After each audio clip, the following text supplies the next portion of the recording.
We have an obligation to every last victim of this illegal aggression because all of this carnage has been done in our name. Since World War II, 90% of the casualties of war are unarmed civilians, a third of them children. Our victims have done nothing to us.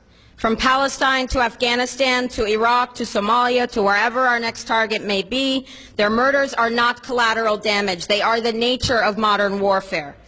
They don't hate us because of our freedoms. They hate us because every day we are funding and committing crimes against humanity. The so-called war on terror is a cover for our military aggression to gain control of the resources of Western Asia.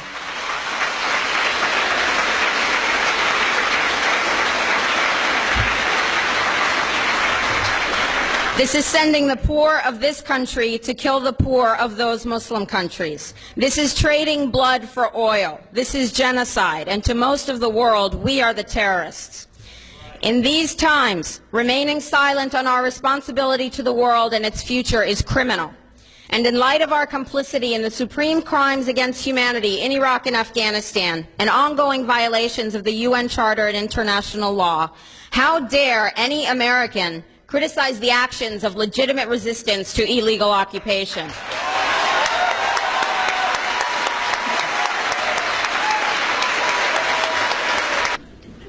How dare we condemn anyone else's violence? Our so-called enemies in Afghanistan, Iraq, Palestine, our other colonies around the world, and our inner cities here at home are struggling against the oppressive hand of empire, demanding respect for their humanity. They are labeled insurgents or terrorists for resisting rape and pillage by the white establishment, but they are our brothers and sisters in the struggle for justice. The civilians at the other end of our weapons don't have a choice, but American soldiers have choices. And while there may have been some doubt 5 years ago, today we know the truth. Our soldiers don't sacrifice for duty, honor, country. They sacrifice for Kellogg, Brown, and Root. They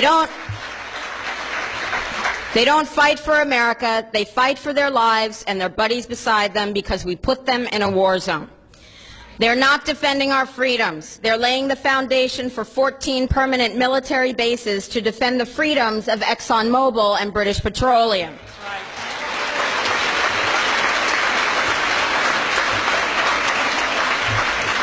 They're not establishing democracy. They're establishing the basis for an economic occupation to continue after the military occupation has ended. Iraqi society today, thanks to American help, is defined by house raids, death squads, checkpoints, detentions, curfews,